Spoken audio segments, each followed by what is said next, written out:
Hi, this time we're going to look at expanding brackets, but this time we've got some more stuff going on. So we've often got multiple letters, extra numbers involved, and some different patterns. So let's start from the start. So we're still going to use the same acronym that we looked at last time, which is FOIL.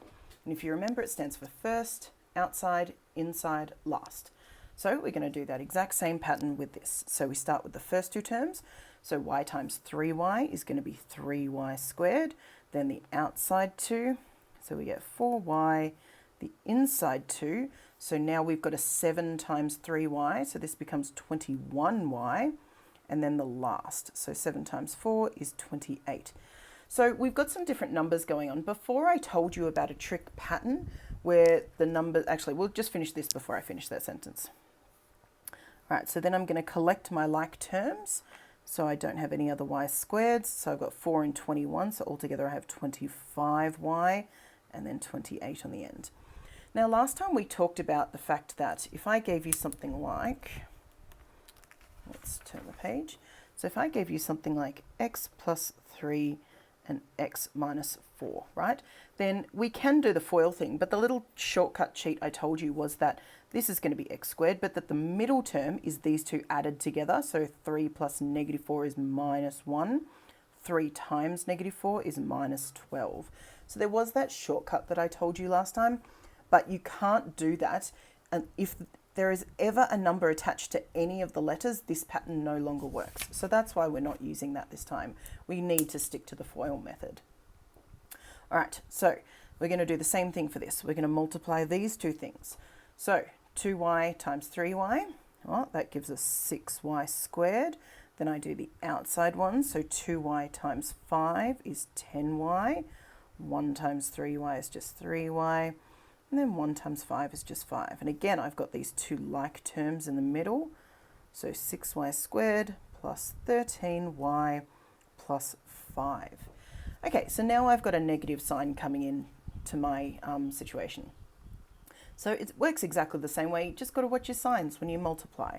So again, 4x times x is 4x squared. Do my outside ones, 4x times 7 is 28x.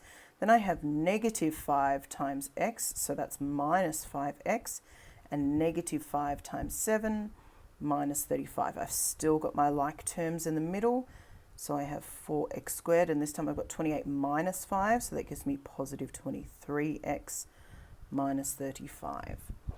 All right, now let's have a look at this. This is called a perfect square, because really squared means times by itself, right? So that's what's going on here.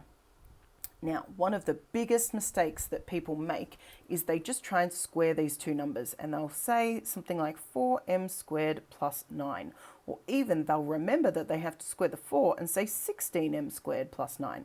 That is 100% wrong. Do not ever do that, ever, ever, ever, ever, ever. It does not work. Okay, so the reason I point it out is because it is the most common mistake that people make with this. You can't just square the two terms. It does not work that way. What squared means is times by itself. So it really means this. It means that there are two identical brackets multiplying each other. Then we still have to do the FOIL thing. I'll show you an example of why this doesn't work with some numbers in a second, but let's go through the process. So I'm going to do my first ones. So I get 16m squared. Outside 4m times 3 is 12m. Now, because these brackets are identical, isn't this going to be the same thing, 12m, because it's 3 times 4m, just like this was 3 times 4m, and I've written n, and then the outside ones. So you can see I did not get 16m squared plus 9. I did get those two, but I would have missed my middle two terms if I'd tried to cheat and do that, because it does not work. So then I have 16m squared, these two go together, 24m plus 9. So I'm just going to show you why this doesn't work. So let's say that I put, I'll do it over here. Okay, so if I said 4m plus 3 squared, and I said m equals 2, okay? So let's put that in. So if I do 4 times 2 plus 3, all of that squared, right? So 4 times 2 is 8 plus 3 squared 11 squared, and we should know that 11 squared is 132. No, it's not, it's 121. Gosh, my brain's working real well today. 121. So if I had tried to say that this should be 16m squared plus 9, and then I put 2 in, so I've got 16 times 2 squared plus 9, so 16 times 4 plus 9. Oh gosh, what's 16 times 4? 40 and 24, so that gives me 64 plus 9, which gives me 73. See how they're completely different answers? You can't just take this as a shortcut. It does not work. So don't ever do this, please. Stick to this method. Okay, let's go back. All right, now, hopefully you can look at this one here and say, hey, that's familiar. That's something from the other day. So this here is a perfect square. Now, we looked at something else to do with squares the other day. We looked at something called DOPS, difference of perfect squares. So remember, when the brackets are identical but the signs are different, that means, like here where we had a plus 12m and a minus, two plus 12m's, one's going to be plus and one's going to be minus, which means they cancel out. So remember, we lose that middle term. So let's go through the pattern and have a look. So I get 9c squared, 3c times 2 is 6c, negative 2 times 3c is minus 6c, negative 2 times positive 2, whoops, is negative 4. So see how these are cancelling out because that equals 0. So I get 9c squared minus 4. So remember the pattern of DOPS, you should get this squared minus this squared as your final answer, and that's exactly what we got. Now this is also a perfect square. It's just got a minus sign instead, but it's the same as this one. It actually means that there are two sets of brackets that look exactly the same as this. So I'm going to start by writing those out. And then I'm just going to do my FOIL method again. So this one looks different because the P is in the second term instead of the first term, but it really doesn't matter. It makes no difference, but I'll show you how we rearrange the answer at the end just to be, to stick with the normal format. So 6 times 6 is 36.